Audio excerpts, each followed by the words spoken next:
The architectural design of a building can be essential for rhetoric, whereas it can attract certain customers and groups of people to shop there. In Urban Outfitters, they do a great job of maintaining the same architectural design throughout all of their buildings to give it a simple aesthetic that engages with its customers. Urban originated as a unique retail experience and community center for creative college-age customers. They have a purpose for all of their design choices, and it is quite interesting how they use a simple, urban design to give the feel of industrial Philadelphia to attract its customers by combining the new with the old. From the design of the building to the materiality to the furnishings, everything is specific to their store. They generally have a very open concept floor plan, making it easy for customers to shop and to strategically place pop-up shops. Upon opening their website and going to the About Us page, you find an About Our Stores section where they describe how they started in West Philadelphia, across the street from the University of Pennsylvania. They continue by stating, "Instead of transforming buildings into something new, we preserve their original features, a trait that has become our signature look. We strip back the paint to its first layer, expose brick walls, and use original pieces as displays and fixtures. Our approach goes beyond historical preservation.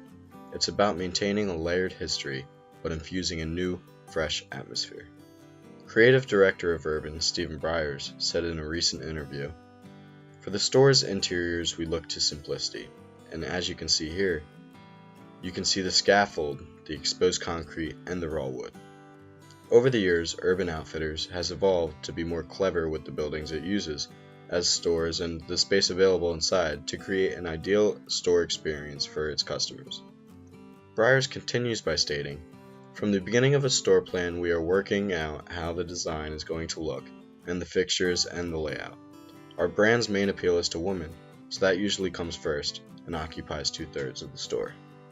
This in itself screams rhetoric, as it shows how all of their design choices is for a specific purpose that nourishes their sales. Urban does a great job of using these aesthetics across all of their stores, and have done so in a way that you can recognize the store without even seeing the name.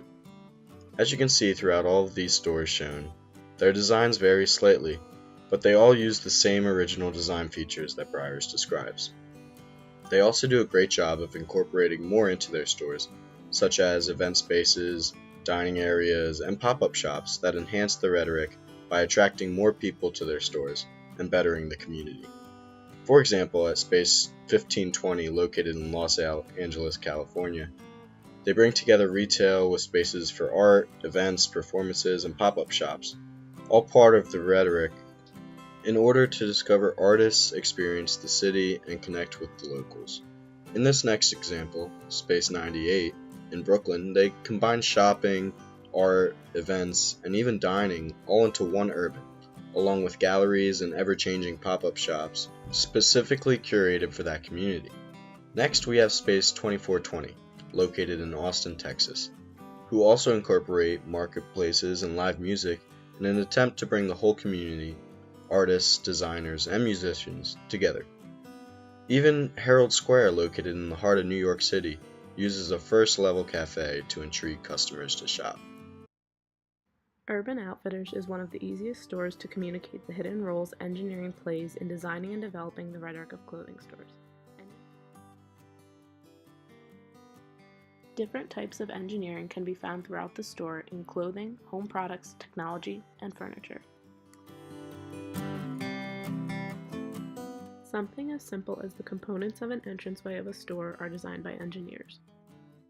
This door handle and simple sign are one example.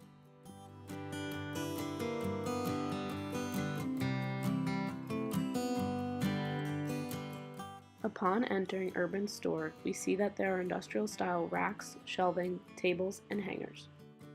We see different exposed woods, beams, and industrial piping used for design and function. Engineers are responsible for determining the best materials for these jobs. The piping that is found supporting shelving and freestanding rolling racks, as well as the wood and metal shelving, are chosen based on what will satisfy the design rhetoric the store is looking to achieve, while also being the most efficient material for consumer use, as well as the most cost-effective for the company. Each of these shelves, racks, or hanging units needs to be checked to see what the maximum weight each design can hold. This helps the store determine how many articles of clothing they can put on each shelf without it collapsing. Urban also sells home and lifestyle consumer products such as games, glassware, candles, light fixtures, knickknacks, books, records, cards, journals, and other products. These products are designed and developed by entrepreneurs and engineers.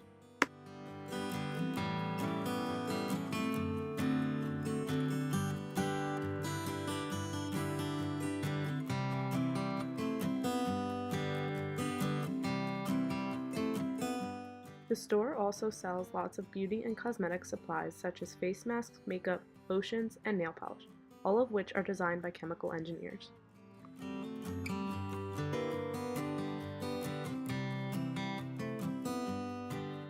The technology in the store is also developed by engineers. This includes the computers and software the store uses to make gift cards, take inventory, and check out customers at a cash register. Engineers are also responsible for designing and 3D printing the molds made for price scanners, computer stands, credit card machines, and the iPad docking stations modern-day stores are planning to use. Urban also employs textile engineers to develop their home lifestyle products. They are responsible for deciding which materials and textiles are best used in products such as pillows, blankets, and duvet covers that may make the most durable, warm, and stain-resistant blanket. Or they may help decide what materials will make the coziest sweater or waterproof jacket or flannel shirt.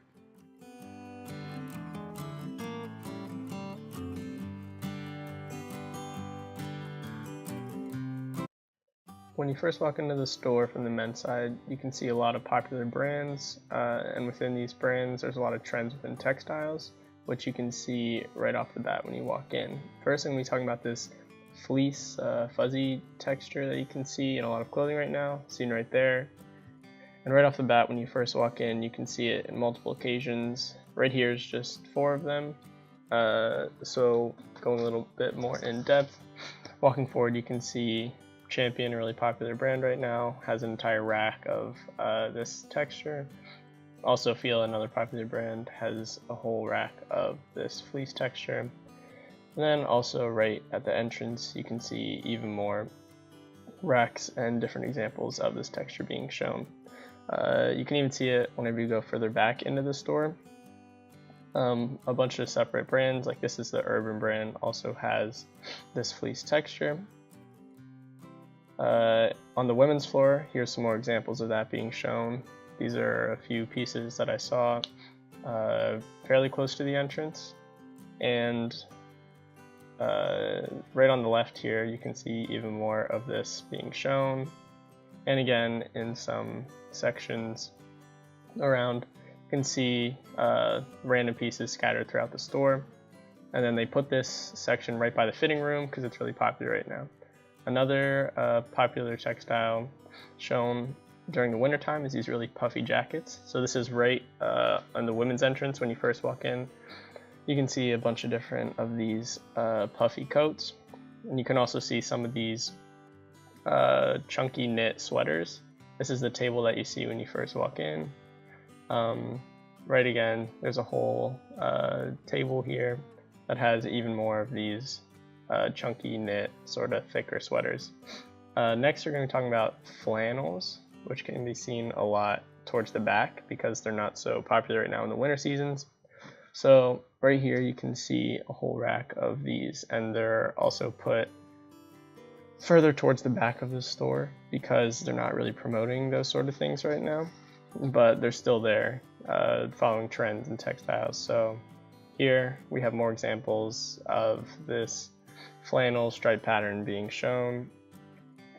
Here again we can see some more of this pattern in some shirts in the women's section, also shown on some pants and skirts. We also see it some in the pants up here, this pattern, and then down in the men's section we can also see this pattern being shown. Next I'm going to be talking about corduroy, which is a really popular textile right now during the winter season.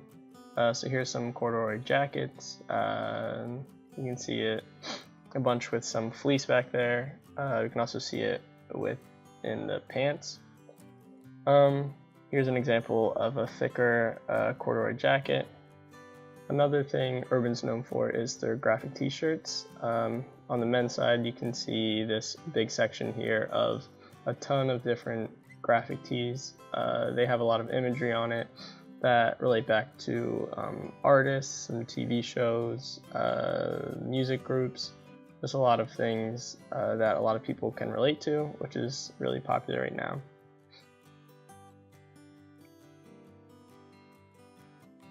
Lastly is an example of some textiles that are popular but not being promoted right now, which are these nylon silk sort of graphic tees and jackets. Because it's winter out, they're not going to promote any of these like thinner materials. So these can be seen here, a bunch of different examples right there, and some short sleeve t-shirts, which aren't being promoted as much and are towards the back of the store because of the season right now. So my major is fashion, merchandising, and management, and the concept of management and managing is usually really obvious to people, and it's more easy to understand than the concept of merchandising, which can be kind of confusing to people outside of my discourse or professional community, and like people might not always know exactly what merchandising is. So merchandising is usually defined as the variety of products that a certain retailer is selling or has available for sale, and the display of those products in like a way that stimulates interest or entices customers to make purchases. So it could also be used as a method of communication where a retail store communicates with its customers and the way that people that walk by the window display react as they pass. And it's one of the many communication techniques that the fashion industry uses to deliver messages to the whole entire world.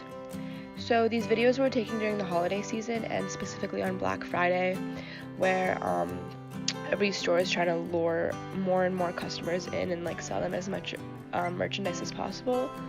So there are a lot of different components that contribute to visual merchandising and can influence a customer's choice. The first one would be color. So color helps your store attract attention and encourages consumers to quickly step into the store. Using colors like red and orange at the entrance, the store tends to stand out and draw the eye, while cool colors like blue and green will keep your store calm, and that is usually used more in the interior of the store. So another key component would be a sign. A sign can act as a salesperson in the store, outside the store. Outside the store, the sign will usually attract a customer within 10 seconds before they enter the store. And inside, if you are a big store and you're selling multiple products, without a sign, your customers can get really lost and you can lose a sale since they can't find what they're looking for. A couple more are lighting, window display, music. Lighting is really important because you have to be able to see the merchandise, and like casting shadows on it can alter the way you look at it. Window display, obviously you need to attract people into your store. You want to increase traffic and sales, and music can represent your theme of the store. So now I'm going to talk to you guys about how the particular store that I visited, how its visual merchandising contributes to the customer's buying process. Here we see the entrance to the store and the main window displays. So large posters announcing discounts are dominating Black Friday windows, and we see people stopping by and reading the posters and entering the store to check out all the merchandise. And then as we enter the store, we notice that all the cold weather items are displayed right at the entrance. So this particular store was in New York City, where it does get really, really cold in the winter.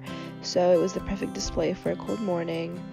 Customers were also stopping by those items first, which are also the more expensive items. So the store had 2 floors, with one floor on the street level and another larger floor downstairs. And as we walk down the stairs, we see that the discounted items are taking up all the front positions during the sale. So people are more inclined to stop by those discounted items first and buy them. And then also the evening wear display is located on the first floor, where mannequins are dressed in like party attire for like the holiday season where people are going to parties a lot. As you can see, Urban uses rhetoric in all of their design choices and does so in a way that brings the community together.